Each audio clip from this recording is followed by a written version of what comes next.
রত্না দেবী police অফিসারের সামনে চিৎকার করে বলে, রূপা খুন করে পালিয়েছে, ও তো আর কখনো ফিরবে না। তখনই সূর্য দীপা দুজনই রত্না দেবীকে জিজ্ঞেস করে, রূপা তোমার কোন ক্ষতি করেছে যার জন্য তোমার মনে ওর জন্য এত বিষ রয়েছে? পুলিশ অফিসার দীপাকে বলে, আপনার পরিবারের লোকেরাই তো বলেছে আপনার মেয়ে খুন করতে পারে। তখনই রত্না দেবী সুযোগ পেয়ে পুলিশকে বলে যে রূপা তো একসময় আমার মেয়েকে খুন করার চেষ্টা করেছিল, আগুনে ফেলে দেওয়ার চেষ্টা করেছিল। দীপা রত্না দেবীকে বলে, তোমার এত বড় সাহস, তুমি আমার মেয়ের নামে উল্টোপাল্টা কথা বলছো। অন্যদিকে রূপা দৌড়ে দৌড়ে হাঁপিয়ে যায়। রূপা ভাবে কেউ তো ছিল যে চেয়েছিল যে আমি খুন করি। মা তো বলেই দিয়েছে আমাকে বাঁচাতে পারবে না, তবে আমি কার কাছে সাহায্য চাইবো, আর ওই মহিলাকেই বা আমি কোথায় খুঁজে পাবো? দীপা এদিকে রত্না দেবীকে বলে, মা তুমি একটিও পাল্টাওনি, পুলিশের সামনে দাঁড়িয়ে তুমি রূপার নামে এগুলো কি বলে যাচ্ছ? আমি তোমাকে সহ্য করতে পারছি না, তুমি এক্ষুনি এই বাড়ি থেকে বেরিয়ে যাও। তখনই জয় বলে, মাকে বাড়ি থেকে বের করে দেওয়ার তুমি কে? সূর্য বলে, পুলিশের সামনে দাঁড়িয়ে উনি কি কথা বলছে সেটা তুই শুনতে পারছিস না? দীপাকে আটকানোর তুই কে?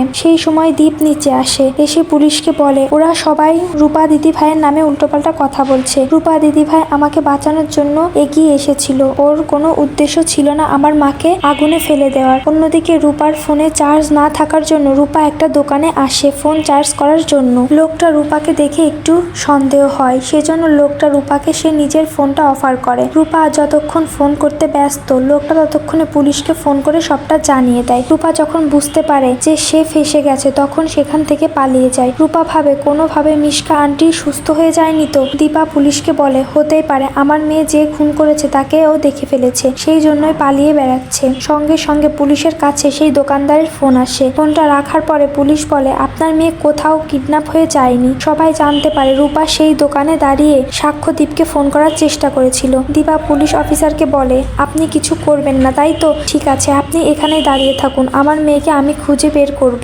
রূপা হসপিটালে এসে জানতে পারে তার ভিডিওটা চারিদিকে ভাইরাল হয়ে গেছে। রূপা জানার চেষ্টা করে মিশকা কোন কেবিনে আছে। সঙ্গে সঙ্গে শুনতে পারে ওয়ার্ড বয় আর নার্স কথা বলছে। মিশকা সেন হাঁটতে গিয়ে পড়ে গিয়েছিল। রূপা কেবিনে চলে আসে, মিশকাকে বলে, তুমি এই সব কিছু করেছো তাই না? আমার তো সন্দেহ হয়েছিল তোমাকে যখন বাড়িতে দেখেছিলাম। কুমারকে খুন করার ভিডিও তুমি ছাড়া আর কে করতে পারে? তখন মিশকা বলে, আমি তো নিজেই চলতে পারছি না, আমি তোমার বাড়িতে যাব কি করে? এরপর রূপা বলে, তুমি অসুস্থ তাই না? ঠিক আছে, আমি তোমাকে সুস্থ করার ব্যবস্থা করছি। রূপা একটা কাঁচি তুলে মিশকাকে বলে, তুমি চাওনি আমরা সবাই একসাথে ভালো থাকি, সেই জন্য তুমি আমার জীবনটা নষ্ট করে দিয়েছো।